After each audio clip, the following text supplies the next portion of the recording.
Oh man. Well, I mean, the past couple of years, thankfully, all the pre-orders have been very seamless. Yeah. So I haven't really had to go wait outside, but I would still go down and visit just to say hi and be like, hey guys, I miss you all. But what did we do? It was really hot. So I remember my sister, like she got like heat stroke. She was like not doing very well, but she still stuck it out. And we had friends that came to visit and we just had like these little tents that were like children's tents and just camped out.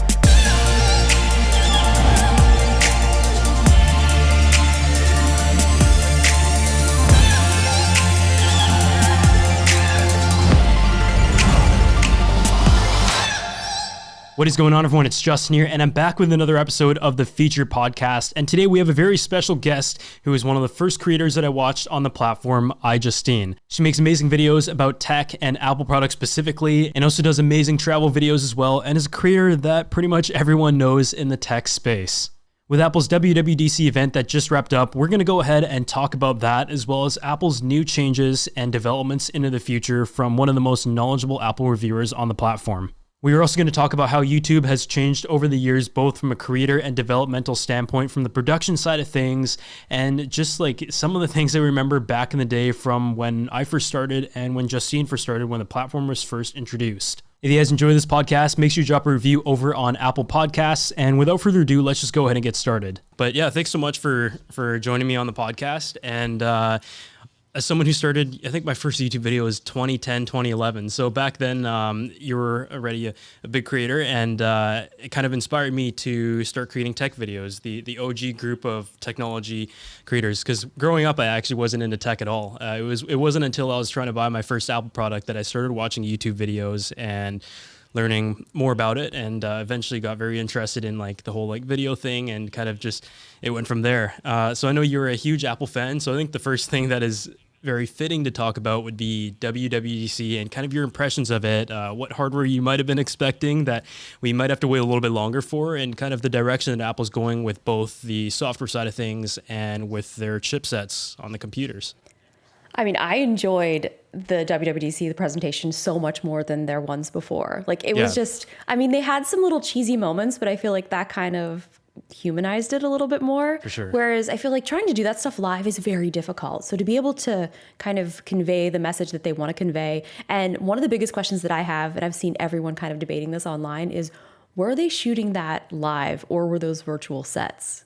What do you think? I think it was a virtual set. I think one of the tweets that I put out during the event was when Craig was walking into the main hall, which usually for an event, it's pretty clean, but it was so clean, it was so perfect that it was sort of like a YouTuber setting up to film a video where everyone's like, Justin, you got such a clean desk. Whereas my mom is like, there's nowhere to walk in your place. It's just like stuff all over the place. So I feel like they either put it behind that like filming wall or something, but I feel like the production quality was much better than I expected. They could have just like stood on stage and did it as they usually would, but we saw Sony try that with the PS5, the initial developers conference. And I think what Apple did with this was, it was great. People in production were debating like, it was a shot on a red, and they were using like some robot arms, and they also added some FPV drone footage and the transitions, which drew some inspiration from vlogging. It was perfect. Yeah, and I think for a lot of us being there and kind of experiencing what WWDC is, or like Apple events, like you kind of get to, I don't know, you really feel what the vibe is like there. And I think they did such a good job of like making it inclusive. Like it's kind of the feeling that you would get if you were actually there, like the drone shots, everything. Like I was super impressed. Like I mean, I got a little emotional. I was like, this is really, it was so good, because it was like sad that we weren't all together, but I think they did such a great job of it. And I think we were all expecting hardware, but I think because of how everything has changed, you know, a lot of hardware, I feel like there's been so many delays depending upon, you know, shipping and available, you know, products and stuff like that. So I feel like they might do just a separate event for that. And I mean, they really can do whatever they want. For sure. Which is crazy because the whole landscape has completely changed.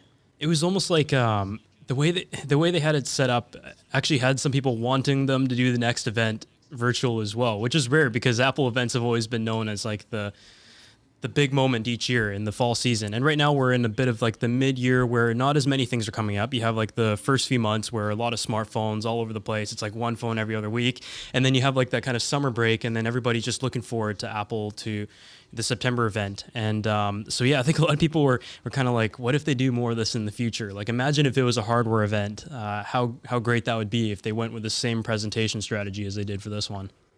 Yeah, I think doing these types of things, it's amazing. And, I will definitely miss kind of having those in-person events and stuff like that. But I feel like for me, and I'm sure for you and for all of the creators, it was so much less stressful. I was at home, I got the content, I was able to, download the beta, I was able to just go and start creating. I mean, we shot so much stuff that day that, when you're actually at the events, I don't think people understand, especially for YouTube creators, it's usually just such a small team that we're trying to get so much done so quickly. Yeah. So I was like, wow, we're all at home. We have all of our stuff. We can make more content and really kind of be more thorough.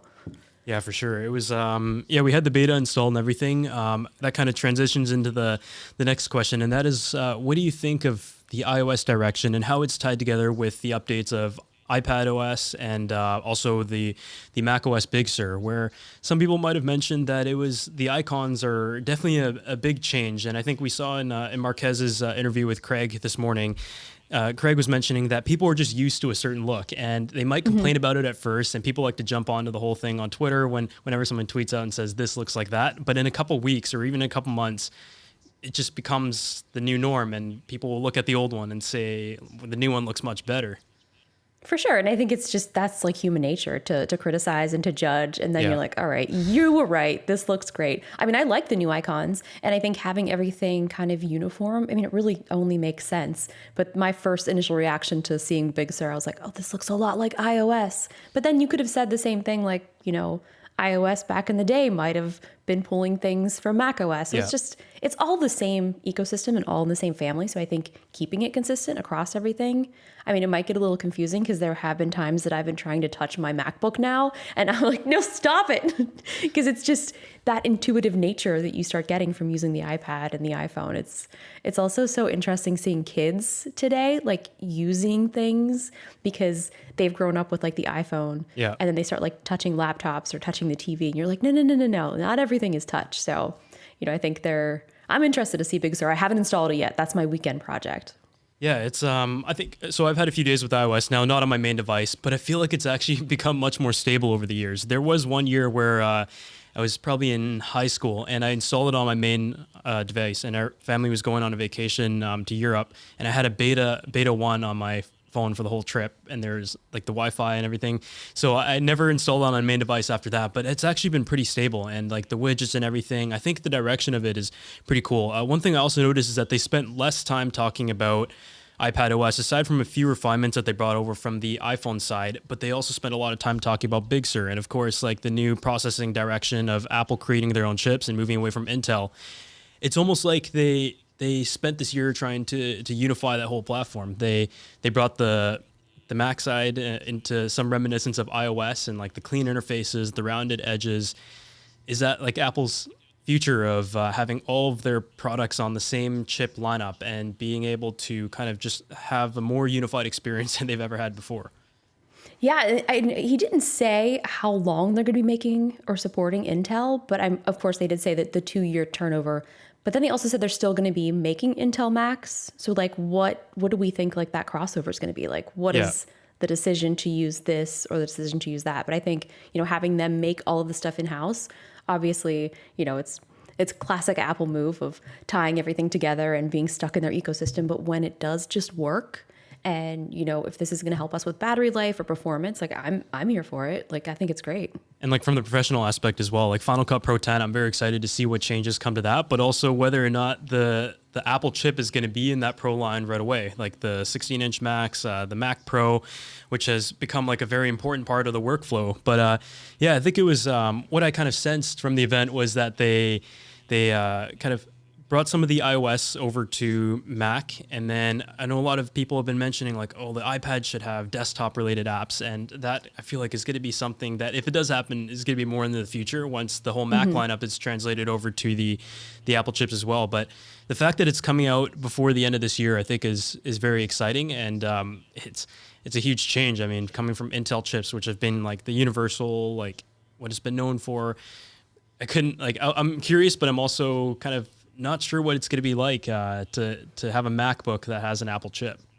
Yeah, I remember the crossover whenever they first went to the PowerPC to Intel, and I looked it up. I was like, how old? Like in my mind, it felt like I was 5 years old when this happened. I was like, oh, that was 2005. Okay, so it wasn't that long ago. Or was it 2005? Hold on a second. I forget what the date was. It was. I think it was 2005. The transition to Intel, I think it was, yeah. Because I remember, because it was like right before I'd started my YouTube channel. So yeah, I think it was June 2005. But it's just crazy because they've been with Intel for a really long time. Yeah. So I think it's something that is a good change, and hopefully it works out. Yeah. So I think now that we've talked a bit about like software and the direction of Apple, what is the product that you're most excited for this year? I know there's a lot of things that have been stacked now into the second half of the year. Namely like the redesigned iMac, which is gonna look amazing, and also the iPhone and that being a redesigned year as well. What are you personally most excited for? I mean, obviously, like iPhone season, it's like what I live for. So I'm really excited for that. And it's also going to be interesting because even though, this type of event was really great for virtual, the iPhone event for press people, I mean, that's the time that you get hands-on. That's when you actually get to see the device and then, be able to really make content around it. So I don't know what they're going to do for that, because you're not going to be able to have I guess you could have an event, a very socially distanced, strange event, having people like 6 to 10 feet away lining up. I'm not sure, but I'm definitely looking forward to the iPhone. And I'm actually using my iMac is what I use for all of my gaming and streaming setup, really? Which everyone's always criticizing me for, playing games on a Mac, but I mean, go figure. So the redesigned iMac I am excited about, because that kind of fits very well into sort of this gaming streaming setup that I have. And then of course I use the Mac Pro for all of the editing. Yeah, for sure. Yeah, I've been jumping around setups over the years, and I imagine you have as well. Like in the past decade, if we look back at what the setups used to be, I think I did the MacBook for a little bit. That was like my first computer, and then ended up being like the Mac Mini, the Mac Pro, the black trash can one, and then eventually it was the MacBooks for many years. And the MacBooks are really capable, but the thing was, it was on my desktop like 90% of the time, so I felt like there was always more power that we'd be able to get in a setting where the computer wasn't really going anywhere. But I liked the ultra-wide display, so I was conflicted on using an iMac, and then the Mac Pro came out, and then now we're switching over to the setup with that and everything. So it has changed a lot over the years, and personally, I'm very excited for the iPhone. You usually line up for the iPhone, right? I mean, I did. I mean, the longest my sister and I ever waited was over 50 hours. 50 hours. It was the iPhone 6. I had placed a pre-order, but for some reason, like it didn't actually go through. So I didn't realize this. Oh, it was crazy. I mean, we slept on the street like for just almost 3 days. You usually line up at the Santa Monica one, right?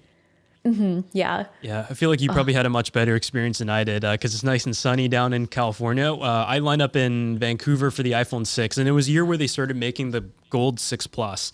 And yeah, I remember. Yeah, in Vancouver, with a large population being Asian, there's people who were lining up like a week and a half, 2 weeks in advance to be able to sell them at however much they were overseas. And so I went to Vancouver. I had a pre-order, but I didn't know when it was coming. So I was like, if I can miss one day of school to go line up, I sat outside for 27 hours, and it was pouring rain the entire time. But it was a mess too. It was actually, I think something happened at the front of the line, and the police were here, and I was like sleeping in a sleeping bag, and everybody just like ran around, and what was originally a 100 spot in line ended up being, I think, 450th. So overall, that experience was not the best, but it is cool to see how people over the years have really been loyal to Apple and their new lineups, and this year might be the only year where lineups might not be a thing. What do you usually do to like keep entertained for the 3 or 4 days? Or oh man, well, I mean, the past couple of years, thankfully, all the pre-orders have been very seamless, so I haven't really had to go wait outside, but I would still go down and visit just to say hi, and be like, "Hey guys, I miss you all. But what did we do? It was really hot. So I remember my sister, like she got like heat stroke. She was like not doing very well, but she still stuck it out. And we had friends that came to visit and we just had like these little tents that were like children's tents and just camped out. But usually it's just like talking to people in line. And I think that was like my favorite part about it is we were all there for one thing. Of course, there were some resellers, but most people, it was just like their love for Apple and their excitement. And it was just, it's so contagious. And I don't know, it's a really like fun event. It's kind of like going to a concert with no music, just you leave with an iPhone. Yeah, that sounds like our experience was everybody was a reseller in line. I think we were the only ones trying to buy the stuff, and there'd be people driving by like yelling at us, telling us we're crazy or something at the mall. We're like, we know, we get it. Yeah, what is like your current like everyday carry or like daily driver setup? I know as tech reviewers, we test everything out, whether it's Apple in a lot of cases, other companies as well. It seems to be very widespread, and it's really easy to like one thing from one thing and the other, but it's hard to like pick like this is my main machine for everything, like whether it's a tablet, computer, laptop, desktop, camera. What is like your kind of everyday tech pack? Well, it's crazy how much everything has changed because I used to travel like every other week. So I would never actually be home. So I would edit everything off of an external drive and my MacBook and like my iPhone. Like that was my to-go kit, like everything. But now I've been using my iPad so much more, just like around the house, just to do like emails and just, I don't know, just like consume content. It just drives me crazy that there's no Instagram app on the iPad. Like just this drives me crazy. Like, why don't you just make an app that works on the iPad? But I've been using the iPad so much more. And like now, I mean, I'm obviously editing a lot just on the Mac Pro. And then the iMac Pro is what I've been using for like my gaming and whole streaming setup. So it's weird just being at home and seeing everything kind of shift and change as to like what you use. I mean, I feel like you used to travel a lot as well too. So like, how has that kind of shifted for you? So in my case, I was 22 last year, so I was thinking like I'll just go on every single trip that I can go, and usually I'll bring a friend to help video and photo and just like kind of enjoy that a little bit. But it did get to the point where I think it was almost 100 flights a year, and it's because I live on an island in Canada, so I got to take that 8-minute flight to get over to the main airport and then all that. And then I always like had like flight delays, and it would either be like we'd be in Switzerland one week, and then they would say, oh, you want to come to Japan the week after, and it was a lot of fun. But when it's all like one after another, it's hard to really appreciate it until we were at home for however many months. And now I felt like the past couple months I've really been able to try to figure out the workflow and sort things out, and even switching to new software like productivity software such as Notion, starting to use Slack for the first time, which I never really used for, like same with notes, and trying to figure out how we can improve our editing and those kind of things. One thing I noticed that I started using much more is same as in your case, the iPad. I used to, so the problem before, or not really a problem, but it was when we were traveling, we would need a computer to do certain things, even if they weren't too complex. Like photo editing was just a little bit easier, in my opinion, on the computer. So we would have a 13-inch like MacBook Air or a smaller MacBook, a 16-inch for editing that would almost never travel. I tried to always edit at home, and because our trips were usually like 2-3 days, and then we'd come back just in case we have to go somewhere else. And the iPad was only like an iPad Pro being used for Netflix is a bit ridiculous. But as a tech reviewer, you want to have the latest to be able to test apps and do that sort of stuff. But it wasn't until the release of the Magic Keyboard that I started using it as like an actual computer. And it's because muscle memory on the iMac and the MacBooks was all like registered that I couldn't really type well on the smart keyboard. So I feel like with the release of this keyboard, and I think it looks pretty cool, even standalone, it's turned it into something that I use every day. And I think what I like about it is that it lets you focus on one task a bit more. Whereas on the computer, you've got this 30+ inch display and you have like 50 tabs open. You got your Final Cut, your email, things popping up all over. Whereas on the iPad, you have 1 to 2 things at a time. No, and it's completely just so overwhelming, I feel like, when you're on the computer, because you really can be doing so many different things. Yeah. But what I was interested in when I first got the iPad is Apple was talking about all the things that you can do, which getting the iPad was my inspiration for starting a podcast, because that was one of their little things that they were like, you can start a podcast on the iPad. I was like, well, I have an iPad. I guess I'll start a podcast. So like we joke kind of recorded it. My sister and I both recorded into the iPad with, we have these hype mics, which just have like, they go right into the USB-C port and it just automatically recognizes it. And it has like different compression settings too. So you just like push a button and everything sounds perfect. So I was like, let's just make a podcast on the iPad. And we did. And then I was like, well, maybe I wonder if I can actually edit a whole video if the iPad was all I have. And then I edited like a 15 minute vlog that I shot on my iPhone. And it was amazing because all of that footage that I shot on my iPhone automatically synced to iCloud. It was already on my iPad. And I just started editing. I was like, this is pretty great. And there's so many different things that they're making with the iPad that make it easy to transfer footage, like the NAR box. Have you ever used that before? I've heard about it, yeah. It's pretty cool. So it's basically just a hard drive that you can either wirelessly connect or use USB-C to connect to it. And then you can just transport footage off of it, import it directly into LumaFusion. And editing on the iPad, I thought that they were going to announce Final Cut for iPad. I did as well. I had a sense of it. I was like, are they going to announce it? But yeah, LumaFusion actually does work pretty well. And it has a lot of the same characteristics as iMovie and Final Cut. A lot of my film friends, when we do like collaborative projects, the pain is that they use Premiere, and I've never used Premiere. I grew up with an iMovie and Final Cut sort of thing, so it's like I literally could not switch to Premiere if I had to. But yeah, LumaFusion actually worked quite well. You were able to color grade. We put like Sony footage on there, and it was all able to handle it perfectly fine. But obviously, with like depending on the setup, the storage and everything starts to get a little bit more complicated with files and everything. But if it had to be done, it is 100% doable. And especially for like iPhone vloggers, airdropping it to your iPad and starting to edit right away is something that is unbeatable for the size.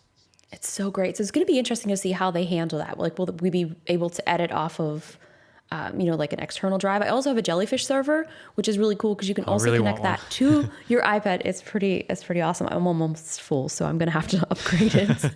But you can connect that to your iPad as well and edit directly off of there.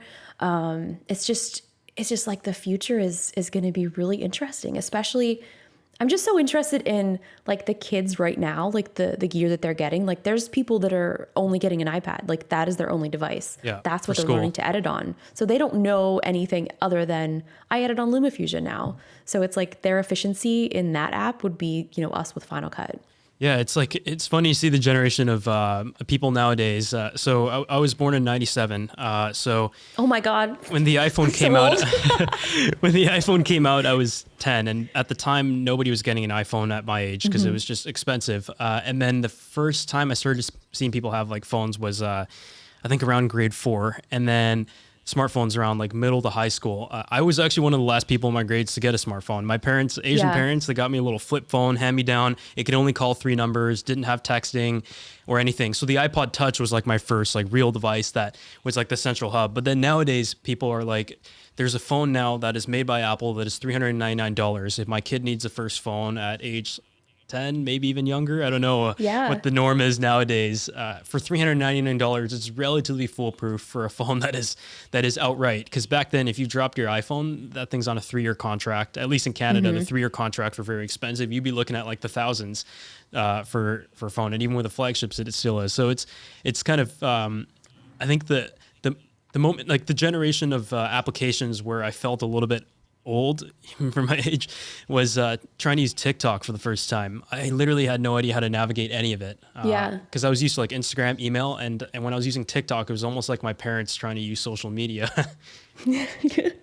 That was like me trying to figure out Twitch for the first time because that looks it's like complicated I streamed as well. On Justine TV, which was before Twitch was ever something. So that I was remember like 13 that, years ago. The name so of like that. my Twitch account is older than half of the people watching some of the videos, which is crazy. So, but it was like, I did this so long ago and everything was so different, just logging back in. And I think what Twitch has done sort of as a community with all of their really cool features, like they have all these things where you can like gift subs to people. And it's just this whole other ecosystem that I just was not even aware of. Because I was just, after streaming for so long before, I was like, I never want to do that again.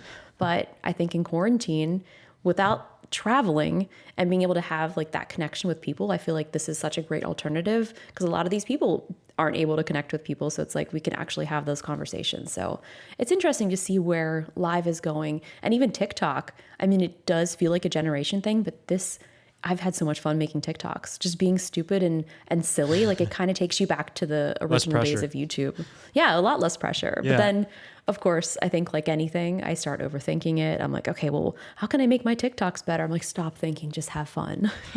Yeah, how like everything's done on a phone, whereas like coming from YouTube and stuff, we always want to overproduce, like, oh, I use a camera for that and this and that, color graded a little bit sort of thing.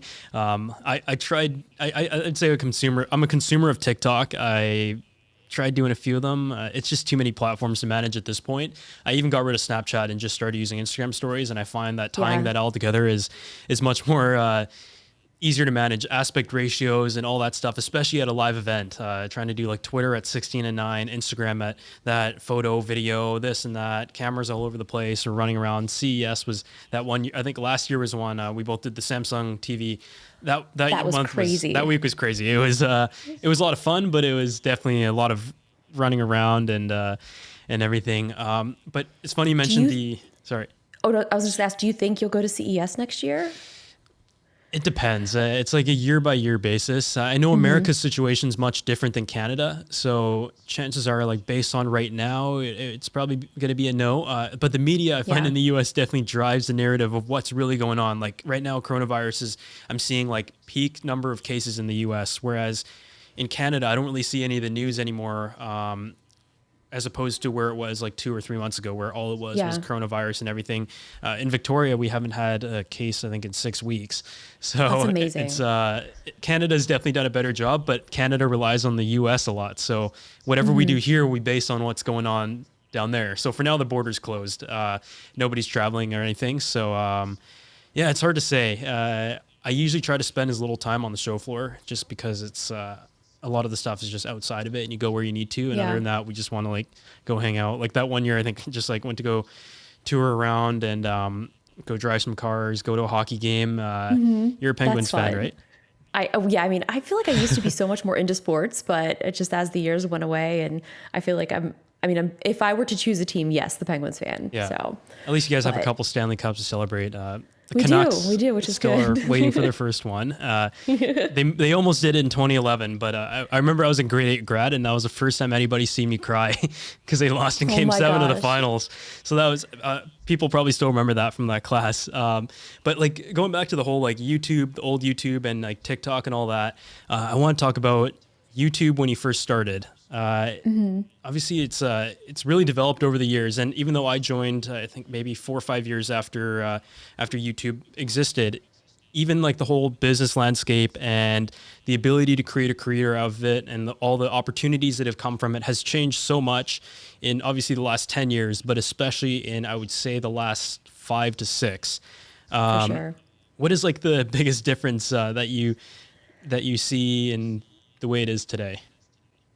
I feel like I don't have to explain myself as much anymore because I feel like even in the beginning, probably when you started too, like you still had to explain what you were doing and validate it. Mine. Well, yeah, but still, it's like even if you tell your friends and stuff too, you're like, oh yeah, I make YouTube videos. Like, I mean, I would get made fun of. Oh, I did too. People, yeah, and then it's funny because those people that make fun of you come back later and they're like, hey, so I'm starting a YouTube channel. Can you give me some advice? I'm like, yeah, don't be mean to people at the beginning when especially they're doing in school, something though. unique and innovative. It was I like bet. grade 8. I think I was in grade 8 when I first started. And I mean, I kind of was asking for it. I did the cinnamon challenge for fun.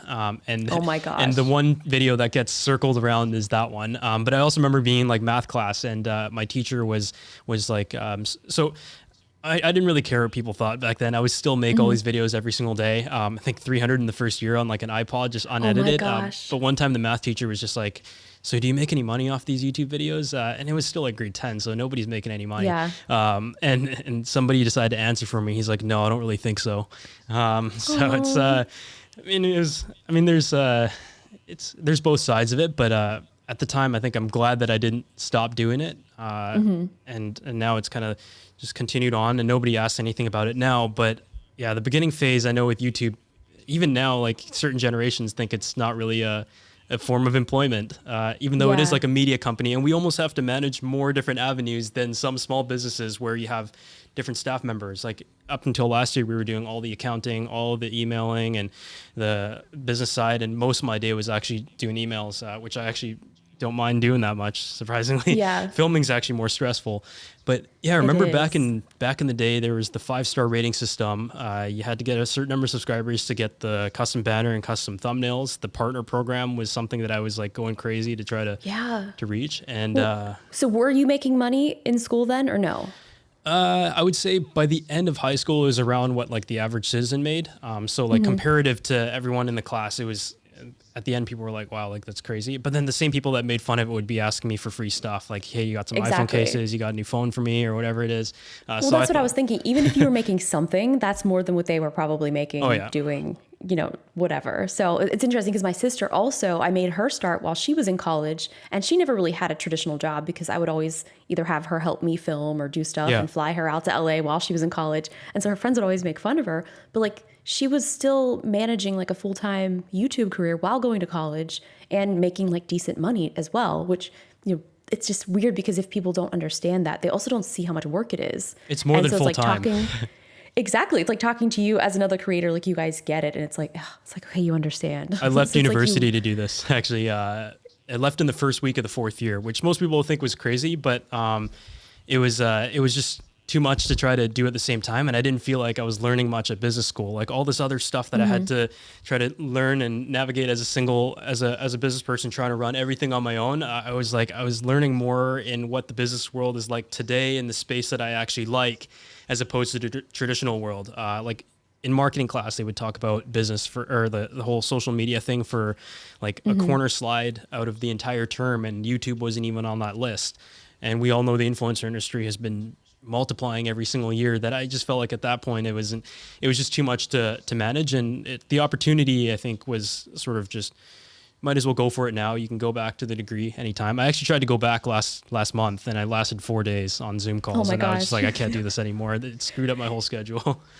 Well, it's just hard because I feel like there's so many different ways to learn. And that was like one of my huge inspirations this past year. We started this conference, which was going to be a real life in-person conference called Vlog University, where people could come and learn. It would just be like a crash course, just hang out, you know, learn as much as you can from knowledgeable people about everything from production to marketing to editing. And I feel like those are the kind of things that, you know, as creators or people looking to do this stuff need, because I mean, I'm not saying don't go to school because you can learn a lot. But for me, I went to a 2-year school, which was focused all on video production, editing, 3D, graphic design. So, I mean, I learned so much in those 2 years, made a lot of friends. And like, there's different alternatives to that, like sort of traditional, like 4-year school. So I think online learning, definitely Skillshare. I highly encourage that kind of stuff. Like Skillshare is great.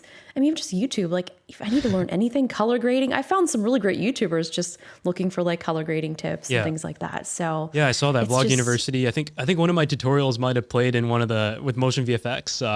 Oh, cool. Yeah. So Simon, or however you pronounce his name, he's like, do you mind if this video shows up there? So that looked really cool. And I know one of the other things I want to talk about was like camera camp. Unfortunately, I wasn't able to make it. I ended up giving Sebastian, who runs iSetups, my spot, because I had a flight booked to LA actually that week. Sony camera camp, and what was like kind of the vision behind that. And I also heard a rumor that this is a product that came from a lot of the feedback from creators and YouTubers, specifically the ZV-1. Yeah, I'm getting chills just like thinking about it, because like Camera Camp was exactly what like me and Jenna had envisioned. Like we just wanted creators to come, have fun, have a safe place to just hang out and talk. Like we even did some panels that like the talk that like my sister and I did, I was like, everyone just like shut your phones off. This is off the record. Like this is a safe space. Just talk and be free to share like your struggles. And it was great because we all had the same struggles, or somebody else had something that we could help them with. And it was just so beautiful that I'm just so sad that we weren't able to do it again this year, because we did have it planned to do. And we also, it was the only time that we could do it was around iPhone season. So I know, like, I was like, a lot of my tech friends, there's no way they're going to be able to make it here because it's all the iPhone stuff. A lot of people ship their phones there, I think. Sebastian told me, he was like, yeah, the UPS guy came by and just wondering all these iPhones getting dropped off at a camp. It was a huge, just like massive amount of phones and watches all in the middle of Montana. But I mean, our vision, it was really fulfilled, and everyone had such a great time. And it was just, I guess, uplifting as well, just to kind of not have an event where you have to go and work. And it was just kind of like an adult camp that you can go film. And, you know, the great part about this new camera is it was like everything that we had wanted. They had a bunch of sessions where we could give feedback, and they really finally listened. And I'm just so excited to go out and finally vlog again when we're allowed to go outside. It's like, yeah, I think it's cool that they listen to some features that we've never seen before on camera. And I think a lot of times, I think even like just sitting in the car with a friend, I was like, what if these companies just set up like one focus group meeting with even a few people in the tech industry in that room, and they'd be able to relay all the information that they've had from their audience of what people want to see. Because it seems like a lot of people agree on some stuff, even though the internet, especially in technology, people always love to disagree. Like, for example, the product mode was also something that you don't really see. So great. And the autofocus is amazing on it. And you can like traditionally, I know like beauty influencers, you hold the product out and you always do this. And I always wondered why. Yep. Like I use the manual focus and all that and setting exposure. So I thought that was a really cool function. And like the whole microphone thing, people were always like, what? These cameras can shoot 4K, 6K in some cases, and the microphones on it are still not great. So the microphone improvement was also a huge thing. And obviously flip out screen and how compact it is and how it's able so to light. I was so surprised actually, because I know Sony is already known for making stuff that is very light, the A63, A65, and traditionally we've had a heavier setup over the past few years. It's gotten heavier, unfortunately, but this is something that I'm going to take everywhere when I don't usually vlog because I'm kind of awkward on camera. So, but like just for filming, you can edit it so you're not awkward. Yeah, it's this is like the perfect product for a YouTuber, and I think that's like. It's cool that it just came out of a camp where everybody was just having fun and giving their natural opinions and being able to test out gear. And over the years, I've done so many of these product testing things where they ask for feedback and basically have just ignored you. Like, 100%. I've done so many. And I'm like, well, I wasted my time because you just came out with the same exact thing that is not anything that anybody was wanting. Yeah, we actually did one at VidCon a few years ago. I'm not going to mention the brand name, but they had a whole room of different creators. Everybody was like from a different space. And the general consensus of the product was that it was not one that people really wanted to see, but they still made it anyways. Yeah. So, I mean, I think that's where you really need to listen to the audience. Yeah. I think over the years with YouTube, I mean, that's one of the things I've done as well is like, they are the ones watching, like, listen, like they are there to help most of the time. I mean, of course you'll have the trolls, but you know, sometimes the trolls actually have some good feedback. I'm like, okay, you're right. Maybe I was a little annoying in that video. So I'm sorry. But even compared to like 2006, brands are now taking creators like ourselves much more seriously for feedback. Like back then it was like, we were just buying the stuff to like review and just make videos for the fun of it. And then now it's like companies are seriously taking input from the space. And like Apple has obviously worked with creators much more now.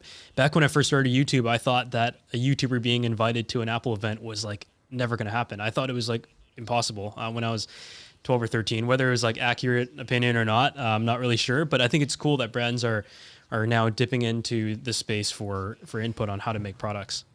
Yeah. And I think it's a trust issue too, because I've definitely seen a lot of creators who, you know, I don't want to say they're not trustworthy, but it's like, you have to earn that trust of a company and a brand and just, you know, continue to grow and be like, look, I've signed this NDA. I can keep this under wraps. And, you know, I think that's a huge trust for a lot of big brands to just essentially, I feel like people still look at us as like, oh, just these kids on YouTube. And I mean, to a bigger brand, that might be what it looks like, but they're trusting a lot of us with a lot of information. And I think tech's a great space to be in that space. Like sure. I'm happy that the next question I sort of had was like, how do you, after so many years on YouTube, how do you continue to be excited about like creating new content, whether it's starting to do like cooking videos? In my case, I started doing like some travel films and integrated some fashion and also home videos, interior design and renovation and that kind of thing, while still being centralized around tech. And it's great that tech is in everyday lives and you could be diverse, whether it's in the kitchen, in the living room, or on travel, camera equipment. There's a lot of avenues to go, in cars as well. What has been like the key to still like loving the job this many years? Because no matter how fun it is, it's at some point it does get boring if you're still doing the same videos in day one. For sure. I think allowing yourself to know when you're like, I'm having an off day, like I can't film. I know there's been times that I've had like my shooter and editor, Tyler, come over and I'll be like, we'll start to shoot. I'm like, I can't do this today. You know, it's just like, you have to really be in it. And I mean, sometimes I'll have to like force myself to like push through to do a video, but most of the time it's like, I want to be up and excited about whatever it is that I'm talking about. So it's like, let's just push this to another day. Yeah. Like, there's something else we can work on. Maybe we can organize some footage or something like that. So I think just allowing yourself to take those breaks is something in the past couple of years that I've finally allowed myself to have. And it's like the whole world's not going to fall apart if I don't get this video out tomorrow. If I don't make that embargo time, like it's fine. Like, we're going to be okay.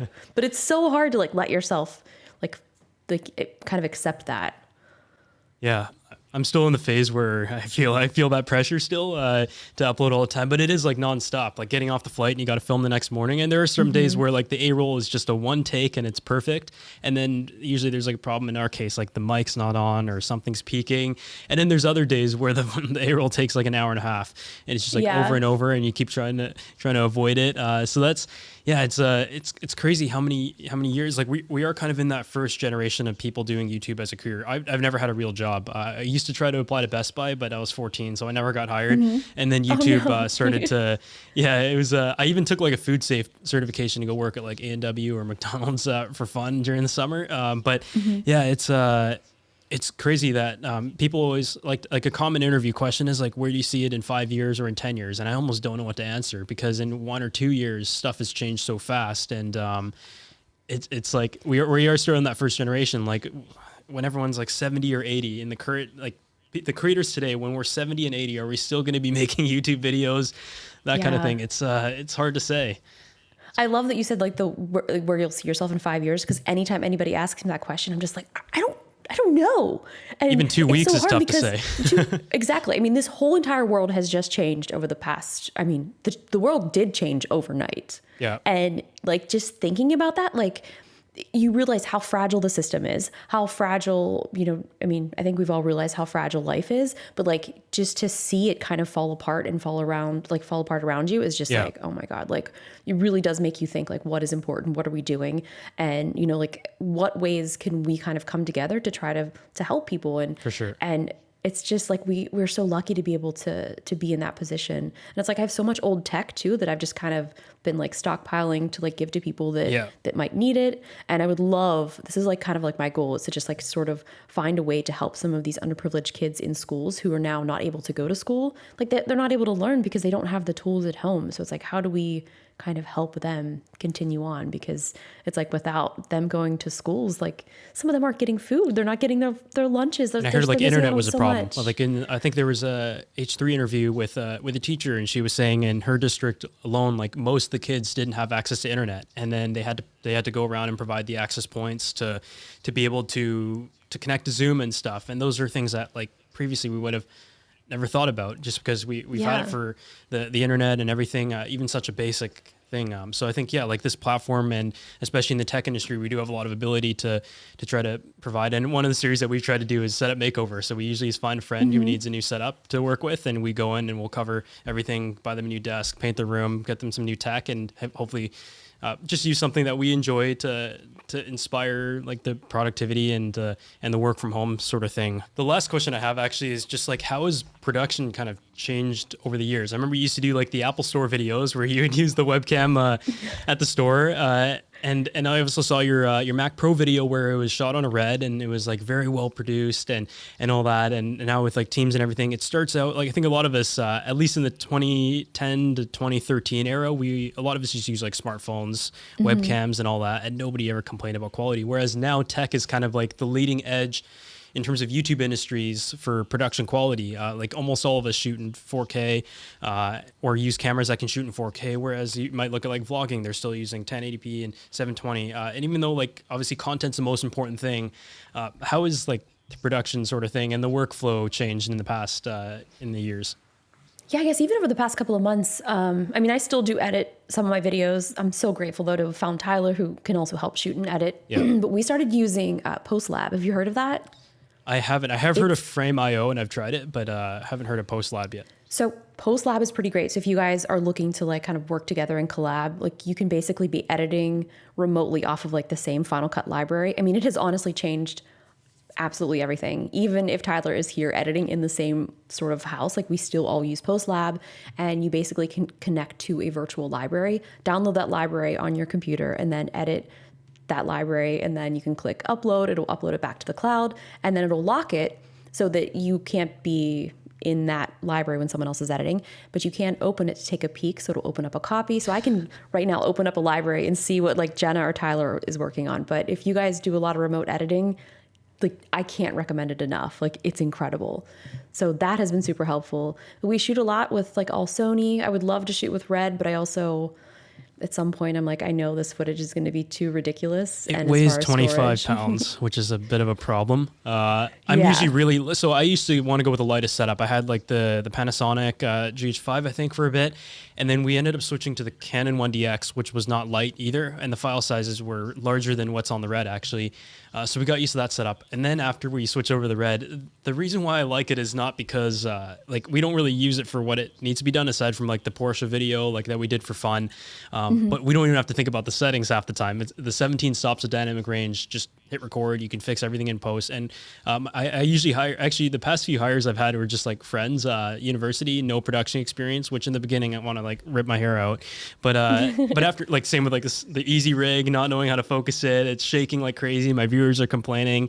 But actually with this kind of camera, usually they just hit the record button, and then as long as it's in focus, if you teach them how to do the focus, the rest of the stuff just don't have to think about it anymore. Because before it was but yeah, it's But after we shot those few videos on the Red, I was like, oh my God, I'm never going to be able to go back. It looked but really good. Yeah, I remember that. And your editor graded it. You guys graded it very, very well. I'm not even that good at grading mine. Actually, I edited that one.